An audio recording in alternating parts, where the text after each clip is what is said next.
Praise the Lord. आप सभी लोगों को आज बुधवार के दिन में आराध्य यूट्यूब चैनल में आपको स्वागत है। जय मसीह की। आइए आज होगा वचन को ध्यान करेंगे। कल के संदेश में ये अपन सुने हैं कि परमेश्वर के पुत्र तीसरी बार भी धरती पर आए हैं। आने के बाद उन्होंने विज्ञान के बारे में मनुष्यों को सिखाया, विशेष रूप से जो धर्म गुरु या पुजारी या इमाम जो हर धर्म का गुरु के पास आए हैं, उनको विज्ञान के बारे में सिखाए। और उन्होंने जो विषय जो सुने हैं और उनके आंखों से उन्होंने देखे हैं और उनके सनातन ग्रंथ में उनके मन पसंद देवता मूर्ति के ऊपर ग्रंथ को लिखा है। यहाँ तक अपन ध्यान किए। आज अपना ध्यानांश ये है कि परमेश्वर के खोज में धरती के पृथ्वी के वासियों को भटकाया है शैतान। परमेश्वर की खोज में पृथ्वी के वासियों को भटक दिया है शैतान। कैसे, वो आज अपन ध्यान करेंगे। सुनिए तो अपन परमेश्वर के पुत्र आकाशवासियों, आकाश में रहने वाला, भजन संहिता में दाऊद ने कहा आकाशवासियों यहोवा को स्तुति करो। आकाशवासी कौन है? जो परमेश्वर का पुत्र, और कोई नहीं। तो ये परमेश्वर का पुत्र उत्पत्ति 6 का अध्याय 2 वचन में दिख रहे हैं। परमेश्वर का पुत्र पृथ्वी के पुत्रियों से चले हैं, पृथ्वी के पुत्रियों को देखा कि वे सुंदर है और उन्होंने जिसको चाहा उनके ब्याह कर लिया। तो ये एक बार हुआ नहीं। परमेश्वर के पुत्र पृथ्वी पर एक ही बार आए नहीं, जल प्रलय से पहले आए हैं, जल प्रलय के बाद में आया है, जल प्रलय से पहले और जल प्रलय होने के बाद भी आए हैं। और बाबेल मीनार नाश होने के बाद परमेश्वर बाबेल मीनार को नाश करे है, ढा दिए है, ढा देने के बाद भी आए हैं। कहाँ पर ये बात अपने को गिनती 13 अध्याय में दिखते हैं। मूसा के समय तक ये परमेश्वर के पुत्र मनुष्यों से जो मिलकर संतान को उत्पन्न करे है, वो संतान ही दानव लोग है। ये दानव लोग मिस्रियों मूसा के समय तक है, दानव लोग मूसा के समय तक है। गिनती 13 अध्याय को देखो, 13 अध्याय 33 वचन, 13 अध्याय 33 वचन को देखिए। आखिरी वचन देखो।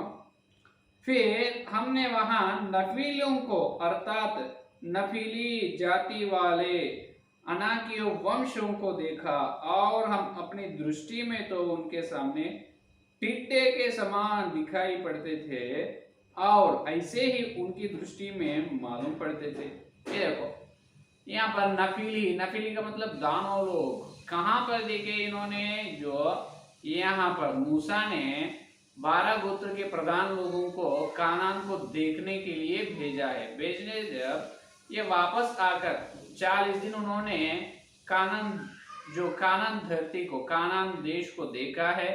और कानान देश को देखने के वापस लौट आकर ये इस्राएल लोगों के 12 गोत्र प्रधान लोग मूसा से गए। वहां पर नफीली लोग हैं। कौन है? नफीलियों को अर्थात नफीली जाति वाले अनाक वंशियों को देखा। कब है? ये मूसा के समय तक नफीली लोग धरती में है। ये दानव या नफीली दोनों एक ही है। तो ये नफीलियों का संतान का और नफीलियों के राजा ही निम्रुद है। कौन है? नफीलियों के राजा निम्रुद है। तो अब यहाँ पर प्रश्न आएगा आपको ये निम्रुद कहाँ से आए हैं? निम्रुद भी जो परमेश्वर का पुत्र एक स्त्री से चलने से या एक स्वर्गदूत स्त्री से चलने से पैदा हुआ आदमी, वो ही निम्रुद है, बहुत ऊंचाई वाले।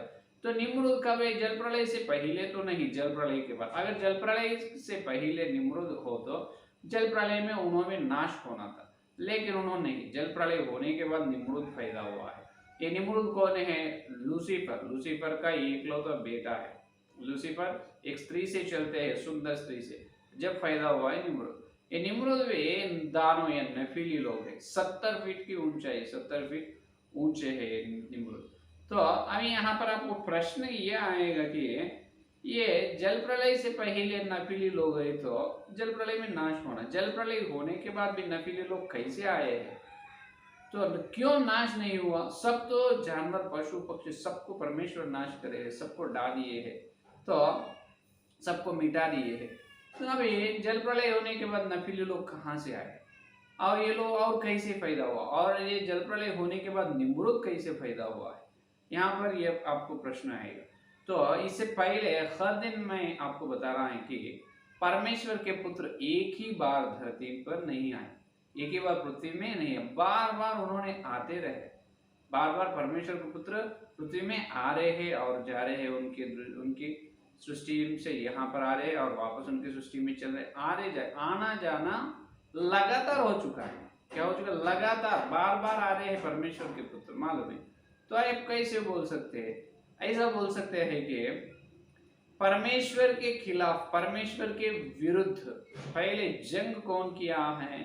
जो परमेश्वर के विरुद्ध शैतान ने जंग किया है और लूसीफर जंग करके शैतान बन चुके हैं, ये अपने को मालूम है। लेकिन यहाँ पर एक आपको बहुत बड़ा सीक्रेट आपको बताऊंगा, बहुत बड़ा मार्मिक विषय यहाँ पर आपको बताऊंगा, ध्यान से सुनो।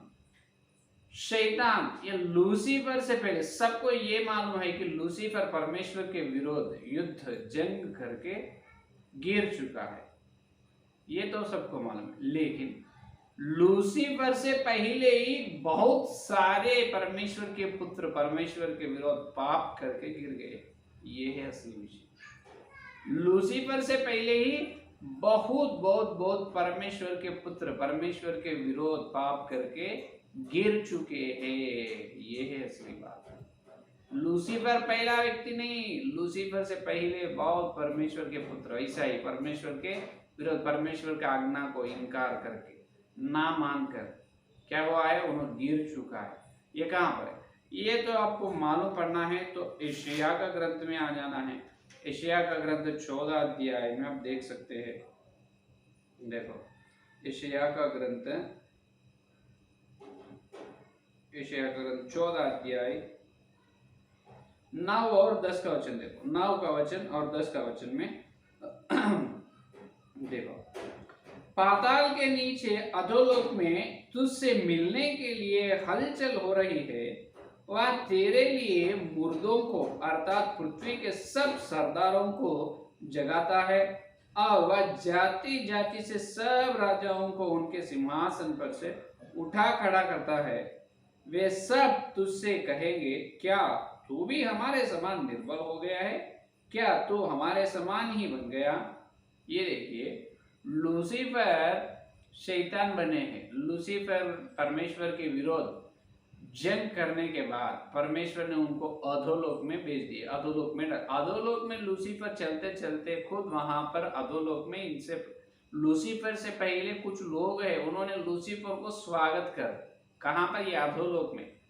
तो पहले लूसीफर परमेश्वर के विरोध युद्ध करे तो पहले लूसीफर ही चलना है अधोलोक में, और अधोलोक में और कोई नहीं रहना। लेकिन लूसीफर जाने से पहले लूसीफर को स्वागत कर रहे हैं कुछ सरदार, कुछ राजाओं, क्या कर रहे हो, क्या बात कर रहे? अरे तुम भी हमारे समान हो गए क्या? तुम भी ऐसा निर्बल हो गए? तुम भी हमारे समान हो गए? अरे तुम कैसे गिर गए? ऐसा वहां पर लूसीफर को स्वागत करें। लूसीफर से पहले बहुत लोग परमेश्वर के पुत्र परमेश्वर के विरोध जंग करे हैं, उनको परमेश्वर अधोलोक में डाल दिए हैं, अधोलोक में डाले। लेकिन लूसीफर जो किया है बहुत बड़ा पाप है, उन्होंने देव विरोधी बन गए, परमेश्वर के विरोधी, और कोई नहीं, लूसीफर ही है। तो अब उसके बारे में और अपन ध्यान करना है, बहुत कुछ वहां पर अपने को संदेश मिलते हैं, लेकिन वो अभी अपना टॉपिक से नहीं होता है। तो देखिए, और लूसीफर अधोलोक में भेजा है और ऊपर लाया है धरती में, और स्वर्ग में भी लूसीफर को आने दे रहे हैं परमेश्वर। ये सब बहुत संदेश के विषय है, लेकिन उसको अपन अभी ध्यान करने के बात नहीं। ये तो मालूम पड़ता है कि लूसीफर से पहले बहुत लोग परमेश्वर के पुत्र, उनसे पहले परमेश्वर का विरोध जंग करे हैं, उन्होंने अधोलोक में है। तो अभी देखिए, तो इसका मतलब क्या है?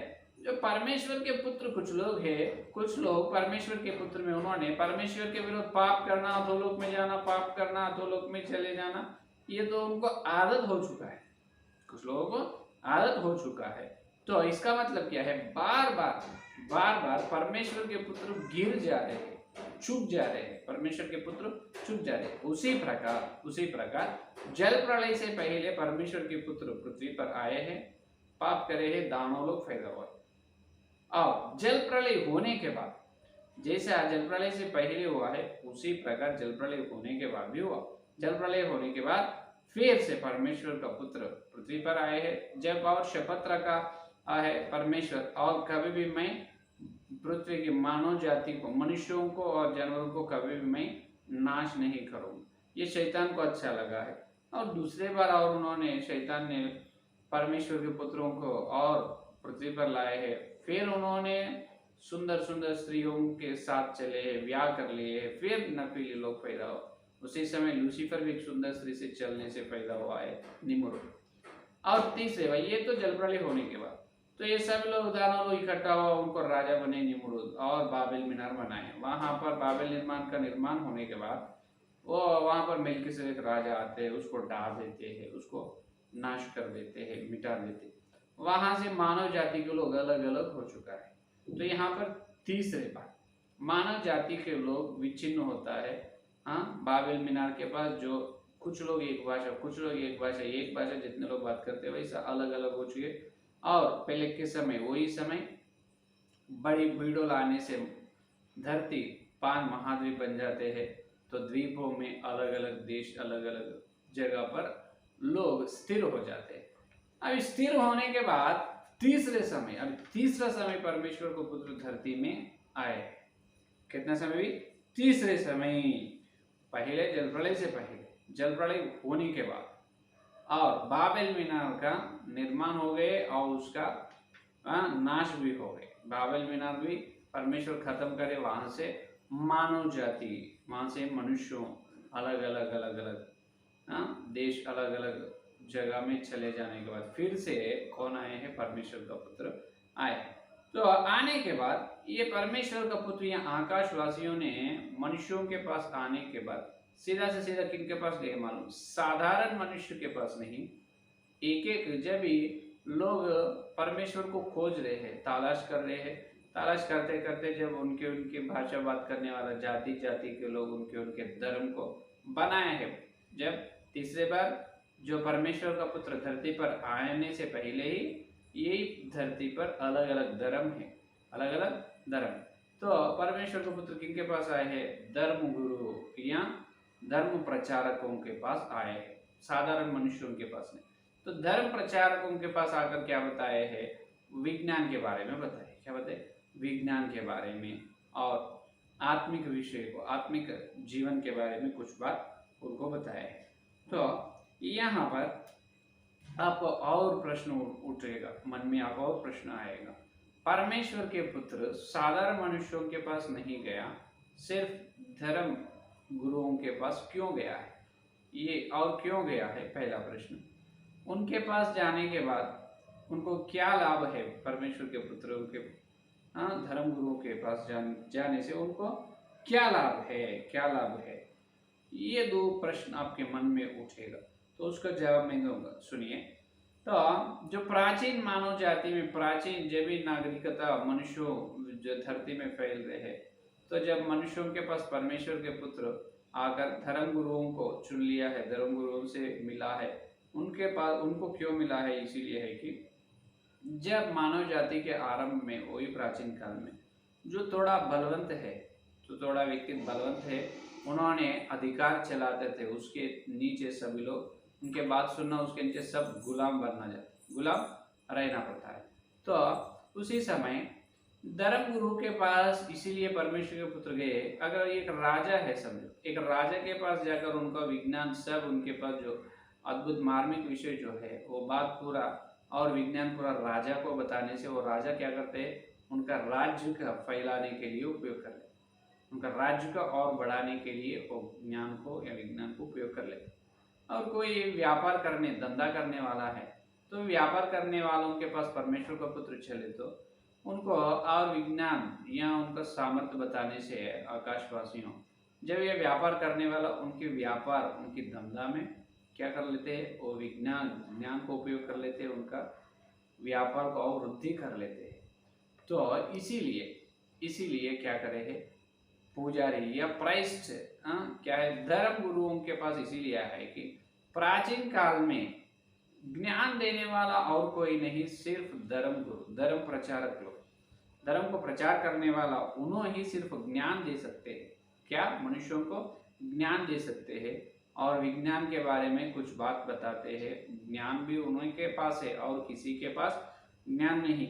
अपने भारत देश में तो गुरुकुल पाठशाला है। गुरुकुल का मतलब गुरु का पाठशाला, इसका मतलब ब्राह्मण लोग। अपने भारत देश में तो ब्राह्मण लोग ज्ञान देने वाला है, उन्होंने पंडित लोग है। तो कौरव लोगों को, अभी कौरव और पांडव महाभारत में जो कौरव और पांडव लोगों को युद्ध का रणनीति सिखाया है द्रोणाचार्य। कौरव और पांडव को रणनीति सिखाए द्रोणाचार्य, उन्होंने ब्राह्मण ही है। तो और लोगों की वजह से प्रार्थना करने वाला, उनके विनती परमेश्वर को भेजने वाला और कोई नहीं, ब्राह्मण लोग। इसका मतलब जो धर्म प्रचारक जो गुरु रहते हैं, इन्होंने परमेश्वर और मनुष्यों के बीच में मध्यवर्ती है। क्या है? मध्यवर्ती कहा जाता। धर्म प्रचारक कौन है? परमेश्वर और मनुष्यों के बीच में मध्यवर्ती है। तो जब इस समय ब्राह्मण लोग जो है उन्होंने पूजा करने वाला है और मनुष्यों को विश्वास, परमेश्वर को बातें बताने वाला है, ज्ञान, पहले ज्ञान के बातें ज्ञान बताने वाला ये धर्म प्रचारक है। इसीलिए परमेश्वर के पुत्र धर्म प्रचारक उनके पास आए, अपने भारत देश में भी आए। तो अपने भारत देश में जो पुजारी लोग जो रहे हैं, ब्राह्मण लोग, उन्होंने वो आकाशवासियों के पास से विज्ञान के बात सुने, टेक्नोलॉजी, विज्ञान के बातें सुने हैं। वही बात उनके धर्म ग्रंथ में उन्होंने लिख लिया है। क्या करे? उनमें धर्म ग्रंथ में लिख लिया है। तो ऐसा परमेश्वर के पुत्र पहले किसके पास आए हैं? सिर्फ तीसरे बार परमेश्वर के पुत्र सिर्फ धर्म गुरु के पास आए हैं। तो विज्ञान के बातें बताए और ज्ञान के बात बताए, वो ज्ञान के बातें और विज्ञान के बारे में ये धर्म प्रचारक उनके ग्रंथ में लिख लिया है। तो उसके बाद क्या हुआ है? उसके बाद ऐसा लिख लेने से, वो ग्रंथ आने से, ग्रंथ में लिख लिया ना, वो ग्रंथ बाहर आने के बाद क्या हुआ और ये धर्म प्रचारक लोग, धर्म गुरु लोग क्या करेंगे, आगे चलेंगे और आगे सुनेंगे। ठीक है, ये है आज का संदेश। आइए संदेश सुनकर प्रार्थना। हालेलुया, स्तुति, धन्यवाद करते हैं यीशु मसीह। इस दिन प्रभु परमेश्वर का पुत्र तीसरी बार धरती पर आने का संदर्भ हमको बताया, आपको धन्यवाद करते हैं। विशेष रूप से लूसीफर ने ही पहला देव विरोधी प्रभु, उनसे पहले बहुत परमेश्वर का पुत्र, तो परमेश्वर तुम्हारे विरोध जंग करे है, तो अधोलोक में गए हैं, उन्होंने लूसीफर को स्वागत करे है, उनको बताया है, बार बार उन्होंने झुक जाना उनको आदत हो गया है, इसलिए आप उनको खैर करे है प्रभु, अधोलोक में उनको भेजे है, तो वचन के द्वारा हमको सत्य को बताया, आपको धन्यवाद करते। तीसरे समय परमेश्वर का पुत्र धरती पर आकर धर्म गुरुओं से मुलाकात किए हैं और उनको विज्ञान की बातें बताया है, उसके बारे में हम ध्यान करें प्रभु को धन्यवाद। और वचन की गहराई में और मार्मिक विषय और आगे क्या हुआ है वो श्रेष्ठ बात और कल सुनने के अनुसार इस सारे प्रार्थना को यीशु मसीह के नाम से मांगते हैं, आमीन आमीन। परमेश्वर का प्रेम से आप लोगों को पवित्र आत्मा के सहवास इस दिन से प्रवान के सारे वक्त विशेष रूप से हर अंतरिक्ष में बुद्धिमान प्राणियों श्रद्धा से सुनने को सर्वदा साथ रहेगा, आमीन आमीन। प्राइज द लॉर्ड, धन्यवाद।